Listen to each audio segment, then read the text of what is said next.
কত মা সন্তান হারাই, কত সন্তান মা বাবা হারাই, কত সন্তানের কোলের মধ্যে বাবা মা হারিয়ে গেল, বাবা মার কোল থেকে সন্তান হারিয়ে গেল।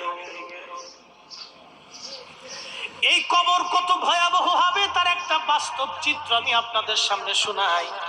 বাবা মুসলমান, খুব মনোযোগ দিয়ে মা বোনেরা শোনে।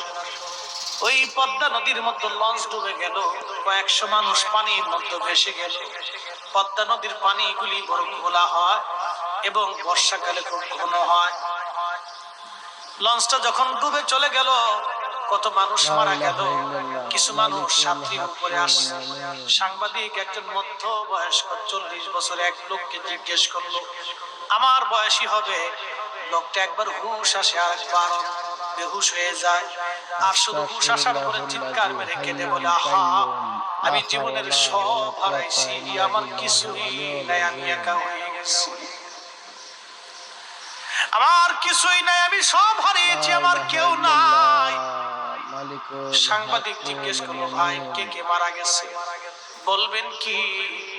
তখন ওই লোকটা ডাক দিয়ে বলে, সাংবাদিক, আমার স্ত্রী ছিল, আমার 2টা সন্তান, একটা ছেলে আর একটা মেয়ে। চাকরিতে জয়েন করার জন্য আমরা ছুটি কাটিয়ে ঈদের বাজার, ঈদের সময় লঞ্চটা ডুবেছিল। ছুটি কাটিয়ে আমরা পরিবার সহ ঢাকায় ফিরতেছিলাম। সাংবাদিক ঢাকায় যখন ফিরতেছিলাম, এই তুফানে লঞ্চটা সাগরের নদীর মধ্যে, পদ্মা নদীর মধ্যে ডুবে গেল। আমি জানালার পাশে বসা ছিলাম, আমার কোলের মধ্যে আমার ছোট্ট মেয়েটাকে কোলে নিয়ে বসে আছি, আমার স্ত্রী আমার ছেলেটাকে কোলের মধ্যে নিয়ে বসে আছে। স্বামী স্ত্রী 2 জন পাশাপাশি, আমি জানালার পাশে বসে আছি। লঞ্চটা কাত হয়ে যখন ডুবে গেল, আমি জানালা ধরে ফেললাম। আমার স্ত্রী ঘোলা পানির মধ্যে হারিয়ে গেল, কোথায় গেল আমি আর বলতে পারলাম না। আমার মেয়েটা কোলের মধ্যে ধরে রাখছিলাম। সাংবাদিক, শোনো গো, এই বাচ্চাটাকে যখন আমি আমার কোলের মধ্যে ধরে রাখছি, একটা হাত দিয়ে জানালা ধরলাম, বের হইতে আমি পারি না, কারণ প্রচন্ড তুফানে খরস্রোতা নদী পদ্মা, তারপর লঞ্চের মধ্যে ঘোলা পানি, আমি এক হাত দিয়ে বের হওয়ার মতো শক্তি আমার হাতে নাই। চেষ্টা করলাম কিন্তু পারলাম না। তখন আমার জীবনের সাথে, আমার হৃদয়ের সাথে, আমার বিবেকের সাথে আমার যুদ্ধ লেগে গেল।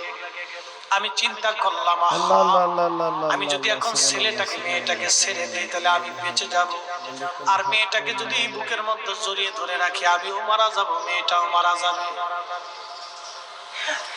কিন্তু আমি আমার কলিজার টুকরা মেয়েটাকে বুকের মধ্যে জড়িয়ে ধরে রাখছি।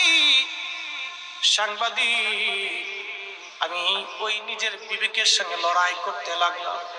একটা পর্যায়ে লড়াই করে করে আমি ক্লান্ত হয়ে, আমি ব্যর্থ হয়ে গেলাম, আমি পরাজিত হলাম।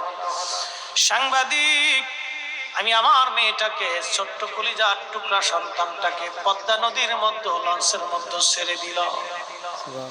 আহা, একটা বাবার জন্য জীবনে কতটুকু কঠিন সময় হলে